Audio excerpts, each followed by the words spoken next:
Well, hey everybody, if you haven't heard yet, there is a brand new Photoshop out there. Well, not really a brand new Photoshop. There's a CS3 public beta.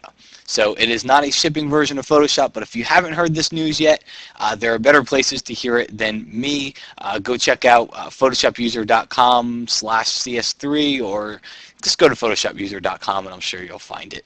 A link to it on there, and you can find out all kinds of stuff about it. And if you haven't heard about it, then wake up. Go check some blogs, go check some websites, because it's all over the web. But I figure to celebrate this, I will do a few killer tips that work for CS3. Now, I'm not going to be doing this all the time. I'm just going to do it for the first few days here, and I will go back to tips that work with CS2 after this. So let's start off with a brand new adjustment. Under image adjustments, there's one called black and white.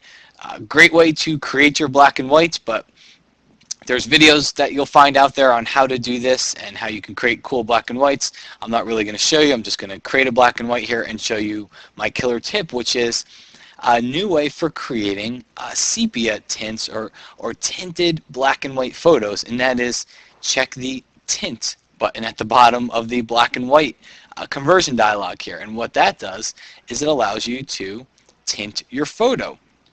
What's really cool about it is you not only can control the saturation of the tint that you can see here, but you can also control the color right inside the dialog. So it's kind of giving you two things in one, because normally you would go under the image menu and you would convert to black and white, and you had to change the image to grayscale, then go into duotone, and this is just an easier way, I think, of tinting the image. Or you would create your black and white and you go into hue and saturation and you would tint it inside there, because we're not really creating a duotone here, but I think this is just nice to have it all inside of one place. So you got the little tint checkbox down here, and you can tint it to your heart's content and increase the saturation of the color as well. And if you want, why not just pick the color from the color picker over here? So you can not only tint it using the sliders, but you can tint it using the color picker as well.